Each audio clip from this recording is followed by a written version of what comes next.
So I finally made it to Pavilion Lake. Look at this. It's been something on my bucket list for quite a while.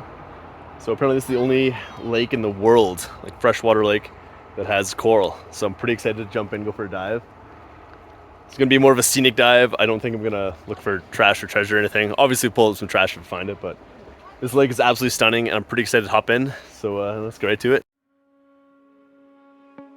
There's definitely a bit of a theme going on with this video and the way I describe the lake.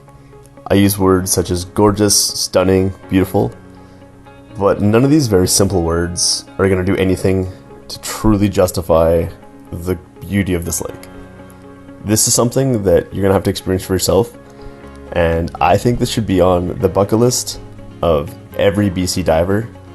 It's only about a 4-hour drive from Vancouver, so it's not too crazy, but I think most people really need to experience diving here.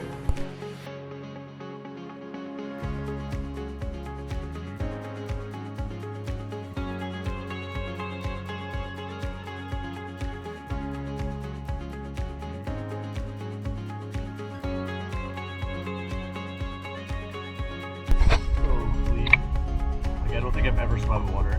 Even the little bit of lake that I go to quite a bit. I don't think I've ever swam in water so clear. It's crazy. This lake has so many unique properties, and it's such an outlier from any other lake that I've ever dove across British Columbia. One of the big things is something that's not even in the water, but the cliff faces along the side of the lake are massive. They must be 1,000 feet or so high, and they just tower over the lake and the surrounding area. It definitely makes you feel small when you're floating out in the middle of the water. The other unique thing that I found in this lake is generally lakes, so from experience, I dive in Cultus Lake a lot, for example, and in that particular lake, about 25 to 30 feet down, you hit the thermocline, and at the thermocline, the visibility in the water drops dramatically.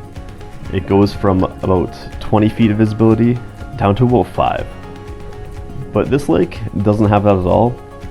I dropped down below the thermocline, and trust me, because I only had my top and my suit on, I felt that change in temperature very dramatically, and I kind of wish I had my bottoms on, because my breath hold really got affected when I hit that cold water.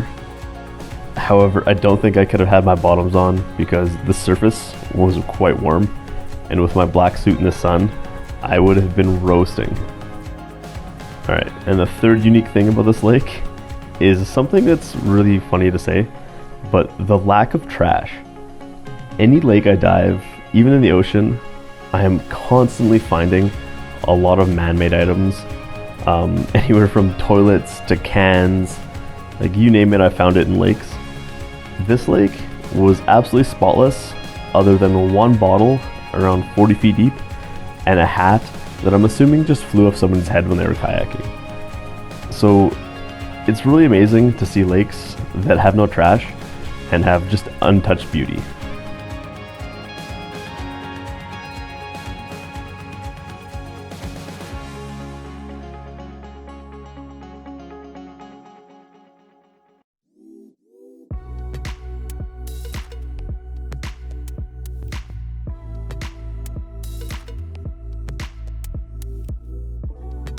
When you plan to go to this lake, there's a couple things that you're gonna have to keep in mind. Especially for scuba diving, there's only certain areas you're allowed to dive, and they're clearly marked on a map, so it's not too hard to figure out. But there's a lot of this lake that you're totally prohibited from scuba diving at, so keep that in mind when you're planning.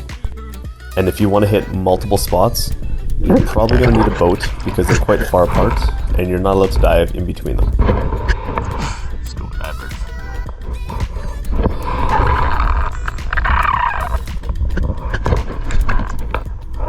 Not scuba diving.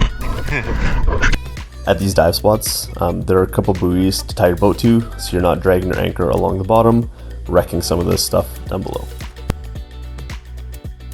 I made my way out to one of these dive buoys, and I figured, as it was a marked diving location, I'm sure there's a lot of cool stuff to see in the general area around this buoy. So let's dive down and take a look. One thing I should have done a little bit more research with though, is looked at the depths that the coral of this lake actually were. I didn't think of that, so I just decided to drop down and see how deep it was. Turns out, at the bottom of this buoy, it's about 16.5 meters. So at that depth, I don't have a lot of time to hang around and look. I wasn't on a line or anything like that, so I wasn't trying to push myself too far. But at 16.5 meters, I really only have 10-20 seconds of hang time at the bottom for my personal level of diving. So now drop down with me and come check out what I was seeing on the bottom. And to my disappointment, there really wasn't a lot down here. Just kind of a little sandy patch that you can see people have been down. Yeah, there wasn't much. I did see this little triangle here, and I think it's actually a weight for a downrigger or something. I'm really not too sure. It's a little perfect pyramid. This is far too deep for me to grab anything and swim up with, so I decided to leave it alone. And I really didn't check it out, but I am curious, and I kind of wish I dove down again and took a closer look at it. But oh well, maybe next time.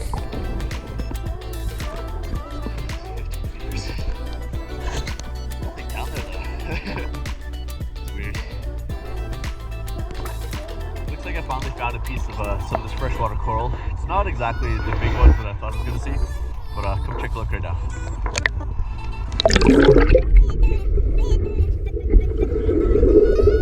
I'm honestly not even sure if this is any sort of actual coral or just some like algae growing on the rocks, but it's the closest thing I've seen to coral, and it's not really something I've ever seen in lakes before.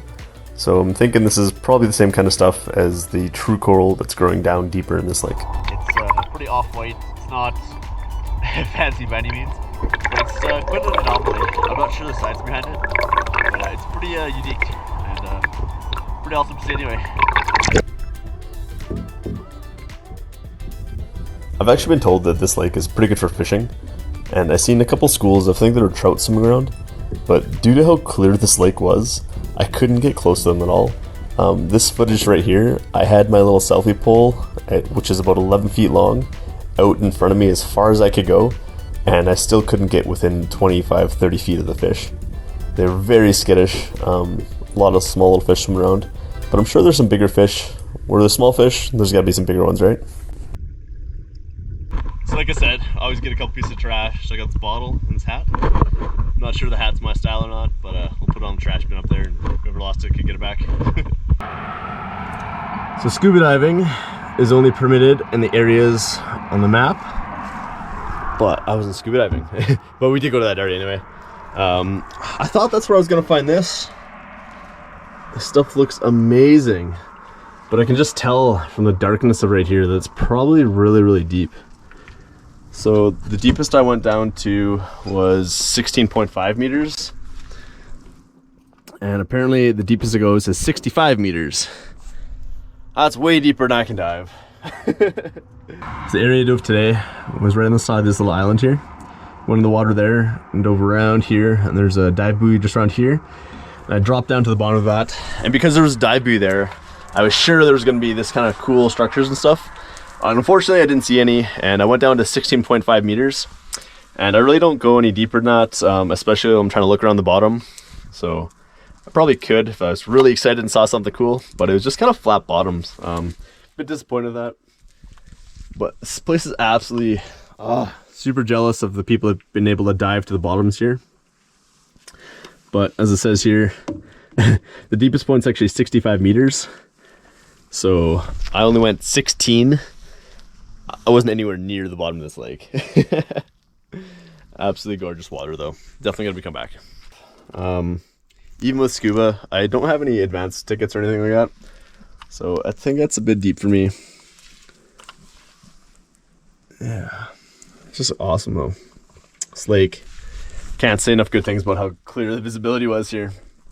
I'm gonna put a link to a little thing about Marble Canyon here. You guys can read some of this more if you want. But yeah, it's actually super cool. There was a joint thing with NASA and UBC about studying some of this stuff. Super cool. But really want to see that. Oh, maybe in the future I'll get back, bring some scuba and go deeper. Something I've never seen before is apparently April 18th, 2001, the bottom of the lake was formally added to Marble Canyon Provincial Park. I'm not sure I know any other lakes where the bottom is really like its own section of the park, which is kind of cool. But yeah. As you guys can see down here, just how gorgeous the lake is. Oh. So just changed out of the dive gear. I had to come down here and take one more look at the beautiful water. It's absolutely crystal clear. Must be 50 foot or more visibility. I don't think I've ever dove in water this clear. Like, it's amazing. Like, even just standing here, you can just see fish swimming around. Like, it's that clear. I don't know if you can see them right there somewhere. Oops. But yeah. Just absolutely gorgeous. This is actually a private little island. Pretty jealous of that. This water's absolutely beautiful. I can't get over it. Just stunning.